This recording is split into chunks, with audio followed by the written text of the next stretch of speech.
Hi friends, welcome to my YouTube channel. ಇದು ಈವ್ನಿಂಗಿಂದ vlog start ಮಾಡ್ತಾ ಇದ್ದೀನಿ ನಾನು. ಇಲ್ಲಿ ನನ್ನ ಮಗ ಸ್ವಲ್ಪ ಪೋಸ್ ಕೊಡ್ತಾ ಇದ್ದ ಕ್ಯಾಪೆಲ್ಲ ಹಾಕ್ಕೊಂಡು. ಹಾಗಾಗಿ ನಾನು ಫೋಟೋ ತಗೊಳ್ಳೋಣ ವಿಡಿಯೋ ತಗೊಳ್ಳೋಣ ಅಂತೇಳ್ಬಿಟ್ಟು ಪೋಸ್ ಕೊಡು ಅಂದರೆ ಮೊಬೈಲ್ ಯಾವಾಗ ಕೈಗೆ ಬಂತು ಆನ್ ಮಾಡಿಕೊಂಡೆ ಕ್ಯಾಮ್ರಾನ. ಅದಕ್ಕೆ ಅವ್ನ ರಿಯಾಕ್ಷನ್ನೇ ಬೇರೆ ಆಯಿತು. ಅವನು ಯಾವಾಗಲೂ ಅಷ್ಟೇ ನಾರ್ಮಲಾಗಿ ಒಳ್ಳೊಳ್ಳೆ ಪೋಸ್ ಕೊಟ್ಕೊಂಡು ಚೆನ್ನಾಗಿರ್ತಾನೆ. ಯಾವಾಗ ಫೋಟೋ ತೊಗೋತೀನಿ ಅಂದರೆ ಸಾಕು ಅವ್ನ ರಿಯಾಕ್ಷನ್ನೇ ಬೇರೆ ಬೇರೆ ಕಡೆ ಇರುತ್ತೆ. ಆ ಥರ ಅವ್ನ ಕ್ಯಾರೆಕ್ಟರು. ಅವನಿಗೆ ವೀಡಿಯೋ ಫೋಟೋಸು ಇದು ಯಾವುದು ಇಷ್ಟನೇ ಆಗೋಲ್ಲ ಇವಾಗಲೇ. ನೋಡಿ ಮಕ್ಕಳು ಯಾವ ಥರ ಅಂತ. ಇಲ್ಲಿ ನಮ್ಮ ಅಮ್ಮನಿಗೆ ಅಂತ ನಾನು ಹೊರಗಡೆ ಹೋಗಿದ್ದೆ, ಚುರುಮುರಿ ತಂದಿದ್ದೆ. ಅದನ್ನು ನೋಡಿ ನಮ್ಮ ಅಮ್ಮನಿಗೆ ಹೇಗೆ ತಿನ್ನಿಸ್ತಾ ಇದ್ದಾನೆ ಅಂತ. ಅವನು ತಿನ್ನು ಅಂದರೆ ಬೇಡವಂತೆ, ಅದಕ್ಕೆ ನಮ್ಮ ಅಮ್ಮಗೆ ತಿನ್ನಿಸ್ತಾ ಇದ್ದಾನೆ ಅವನೇ. ಇದೆಲ್ಲ ನೋಡ್ತಾ ಇದ್ದರೆ ಏನೋ ಖುಷಿ. ಮಕ್ಕಳು ಎಷ್ಟು ಬ್ರಿಲಿಯಂಟ್ ಇರ್ತಾರೆ, ಎಷ್ಟು ಅವನಿಗೆ ಅವನ ಏಜಲ್ಲಿ ನಮಗೇನೋ ಗೊತ್ತೇ ಇರಲಿಲ್ಲ ಅನಿಸುತ್ತೆ. ಸುಮ್ಮನೆ ಅವ್ನ ಮೂಲೆಯಲ್ಲಿ ಕೂತ್ಕೋತಾ ಇದ್ದು ಅನಿಸುತ್ತೆ ನಾವು. ಅವನು 1 ವರ್ಷದ ಮೇಲೆ 6 ತಿಂಗಳು ಅಷ್ಟೇ. ಎಷ್ಟೊಂದು ಮಾತಾಡ್ತಾನೆ ಅಂದರೆ, ಸ್ಪಷ್ಟವಾಗಿ ಮಾತಾಡಲಿಲ್ಲ ಅಂದರೂ ಕೂಡ 1 ವರ್ಷದ ಮೇಲೆ 6 ತಿಂಗಳಿಗೆ ಎಷ್ಟು ಮಾತಾಡ್ತಾನೆ. ಪ್ರತಿ ಒಂದೂ ಮಾತನ್ನು ಆಡ್ತಾನೆ. ಅದನ್ನು ಕೇಳ್ತಾ ಇದ್ದರೆ ನನಗೆ ನಿಜವಾಗ್ಲೂ ಖುಷಿಯಾಗುತ್ತೆ. ಪ್ರತಿ ಸಲ ಅಮ್ಮ ಅಮ್ಮ ಅಮ್ಮ ಅಂತ ಇರ್ತಾನೆ. ಅದನ್ನಂತೂ ಕೇಳ್ತಾ ಇದ್ದರೆ ನಿಜವಾಗ್ಲೂ ನಾವು ಈ ಜನ್ಮದಲ್ಲಿ ನಮ್ಮ ಜನ್ಮ ಸಾರ್ಥಕ ಆಯಿತು ಅಂತ ಅನಿಸುತ್ತೆ ಒಂದೊಂದು ಟೈಮಲ್ಲಿ. ಅಷ್ಟು ಖುಷಿಯಾಗುತ್ತೆ. ಇಲ್ಲಿ ಅವನಿಗೆ ರಾಗಿ ಸರಿ ಎಲ್ಲ ಮಾಡ್ಕೋಬೇಕಿತ್ತು. ರಾಗಿ ಸರಿ ನಾನು ಯಾವಾಗಲೂ ರಾಗಿನೆಲ್ಲ ತೊಳೆದು ಮತ್ತು ಹೊರಗಡೆ ಎಲ್ಲ ಒಣಗಾಕಲ್ಲ. ಹೀಗೆ ಚೆನ್ನಾಗಿ ಹುರ್ಕೋತೀನಿ ಮನೇಲೇ. ಏಕೆಂದರೆ ಹೊರಗಡೆ ಧೂಳೆಲ್ಲ ಇರುತ್ತೆ. ಮತ್ತು ಮೇಲ್ಗಡೆ ಟೆರೆಸ್ ಮೇಲೆ ತಗೋಬೇಕು. ಅಲ್ಲೂ ಕೂಡ ಪಾರಿವಾಳಗಳು ಅದು ಇದು ಬರ್ತಾನೆ ಇರುತ್ತೆ. ಸುಮ್ಮನೆ ಯಾಕೆ ಅಲ್ಲೇ ಹೆಂಗೆ ಕೂತ್ಕೊಂಡು ನೋಡ್ಕೋಬೇಕಾಗುತ್ತಾ ಅಂತೇಳ್ಬಿಟ್ಟು ನಾನು ಯಾವಾಗಲೂ ಅಷ್ಟೇ. ಅವನು 6 ತಿಂಗ್ಳಿಗೆ ನಾನು ರಾಗಿ ಸರಿ ಸ್ಟಾರ್ಟ್ ಮಾಡಿದ್ದು ಅವನಿಗೆ. ಅವಾಗಿಂದನೂ ಅಷ್ಟೇ ನಾನು ಇದೇ ಥರ ಮಾಡ್ಕೊಳ್ಳೋದು. ನಾನು ತುಂಬ ಒಂದು 4 ತಿಂಗಳಿಗೆ 5 ತಿಂಗಳಿಗೆ ರಾಗಿ ಸರಿನ ಮಾಡಿ ಇಟ್ಕೊಬಿಡಲ್ಲ ಪೌಡರ್ನ. ನಾನು ಮಾಡೋದೇ ಒಂದೇ 1 kgಗೆ ಅಷ್ಟೇ ರಾಗಿ ತಂದು. ಅದಾದಮೇಲೆ ಮತ್ತೆ ಖಾಲಿಯಾಗುತ್ತೆ, ಮತ್ತೆ ಮಾಡ್ಕೋತೀನಿ ಅಷ್ಟೇ. ಜಾಸ್ತಿ ಲಾಂಗ್ ಟೈಮ್ ಮಾಡಿಟ್ಕೊಳ್ಳಲ್ಲ ನಾನು. ಇವಾಗ ಮನೇಲಿ ಒಂದು ಅರ್ಧ kg ಇತ್ತು, ಹಾಗಾಗಿ ಅದ್ರ ಜೊತೆಗೆ ಇನ್ನೊಂದು 1 kg ಸೇರಿಸಿ 1.5 kgಗೆ ಮಾಡ್ಕೊಂಡಿದ್ದೀನಿ. ಕಾಳುಗಳಷ್ಟೇ ಪ್ರತಿಯೊಂದು ಕಾಳನ್ನೂ ಕೂಡ ತೊಳೆದ್ಬಿಟ್ಟು ಚೆನ್ನಾಗಿ ಸೋರಾಕ್ಬಿಟ್ಟು ಅದನ್ನು ಕೂಡ ಚೆನ್ನಾಗಿ ಹುರ್ಕೋತೀನಿ. ಅದಾದಮೇಲೆ ಮಧ್ಯದಲ್ಲಿ ಅದೆಲ್ಲ ಮಾಡ್ತಾಯಿದ್ದೀನಿ ಕೆಲಸ. ನಮ್ಮ ಮನೇಲಿ ನೈಟು ಊಟಕ್ಕೆ ರೊಟ್ಟಿ ಮಾಡು ಅಂತ ಹೇಳ್ಕೊಂಡು ತಲೆ ತಿಂತಾಯಿದ್ರು ನಮ್ಮ ಹಸ್ಬೆಂಡು. ಏಕೆಂದರೆ ಟೈಮ್ ಬೇರೆ ತುಂಬ ಎಷ್ಟು 8:45 9 ಗಂಟೆ ಹತ್ತತ್ರ. ಆ ಟೈಮಲ್ಲಿ ರೊಟ್ಟಿ ಮಾಡಿ ನಮ್ಮ ಹಸ್ಬೆಂಡ್ಗೆ ಒಬ್ರಿಗೆ ಮಾತ್ರ ರೊಟ್ಟಿ ಮಾಡಿ ಆವಾಗ ಅಲ್ಲಿ ಹೆಂಗೆ ಅಂದರೆ ನಿಧಾನಕ್ಕೆ ಮಾಡಬೇಕು ಈ ಥರ ಇದೆಲ್ಲ ರೊಟ್ಟಿ. ಅರ್ಜೆಂಟ್ ಮಾಡಿದ್ರೆ ನೋಡಿ ಕಿತ್ತೋಗ್ತಾಯಿದೆ ರೊಟ್ಟಿ ಎಲ್ಲ. ಅದೆಲ್ಲ ಬೈಕೊಂಡು ಮಾಡ್ತಾಯಿದ್ದೆ ನಾನು. ಕೆಲಸ ಇರೋ ಟೈಮಲ್ಲಿ ಈ ಥರ ಟಾರ್ಚರ್ ಕೊಡ್ತಿರಲ್ಲ ನನಗೆ, ರೊಟ್ಟಿ ಮಾಡು ಚಪಾತಿ ಮಾಡು ಅಂತ.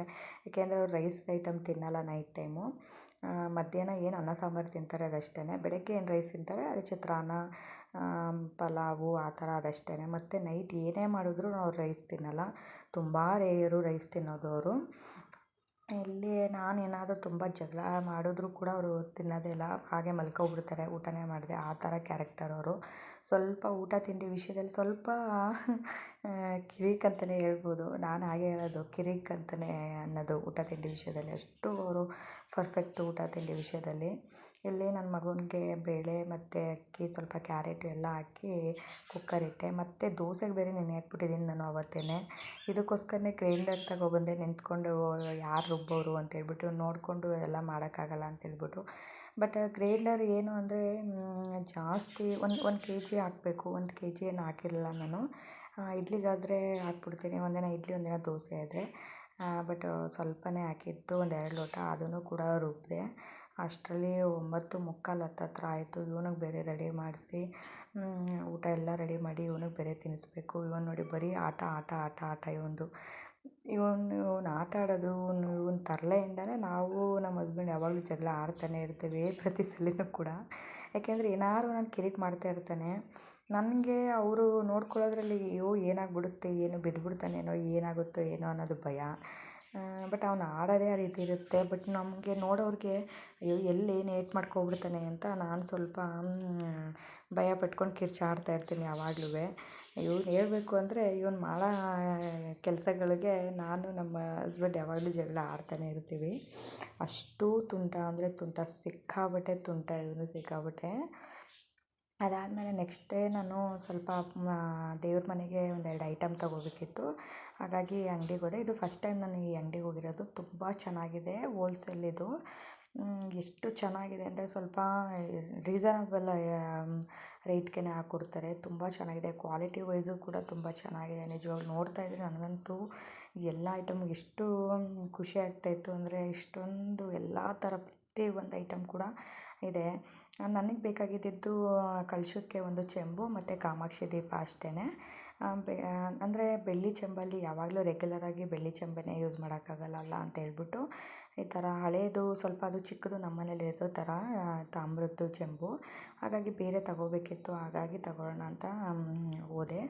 ತುಂಬ ಚೆನ್ನಾಗಿತ್ತು. ಅಲ್ಲಿ ಹೋದರೆ ನನಗೆ ಉದ್ದರಣೆ ಬೇಕಿತ್ತು, ಅದನ್ನು ಬಿಡು ಇವಾಗಲೇ ತಗೋಬೇಡ ಅಂತ ಹೇಳ್ಬಿಟ್ಟು ಅದನ್ನು ತಗೊಂಡೆ. ಒಂದು ತಟ್ಟೆನೂ ಕೂಡ ತಗೊಂಡೆ.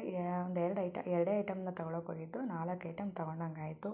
ಇದಕ್ಕೇ ಇಷ್ಟೊಂದು ಕಾಸ್ಟ್ಲಿ ಆಯಿತು. ನಿಜ ಇಷ್ಟೊಂದು ರೇಟ್ ಆಗುತ್ತೆ ಅಂತಲೇ ಅಂದ್ಕೊಂಡಿರಲಿಲ್ಲ ನಾನು. ಬಟ್ ಏಕೆಂದರೆ ಪ್ರತಿದಿನ ಕಲಶ ಇರಬೇಕು, ಶುಕ್ರವಾರ ಚೇಂಜ್ ಮಾಡಬೇಕು. ನಮ್ಮ ಅತ್ತೆ ಮನೇಲಿ ಹಾಗೆ ಮಾಡೋದು. ನಾನು ಸ್ವಲ್ಪ ಪಾಪು ಇರೋದ್ರಿಂದ, ಬ್ಯುಸಿ ಇರೋದ್ರಿಂದ ಅದೆಲ್ಲ ಇನ್ನೂ ಸ್ಟಾರ್ಟ್ ಮಾಡಿಲ್ಲ. ಬಟ್ ಇವಾಗ ಸ್ವಲ್ಪ ದೊಡ್ಡವನಾಗಿದ್ದಾನಲ್ವ, ಹಾಗಾಗಿ ನೆಕ್ಸ್ಟ್ ಟೈಮಿಂದ ಅದೆಲ್ಲ ಮಾಡಬೇಕು ಪೂಜೆ ಎಲ್ಲ. ಹಾಗಾಗಿ ಇದನ್ನೆಲ್ಲ ತಗೊಂಡು ಬರೋಕ್ಕೆ ಹೋಗಿ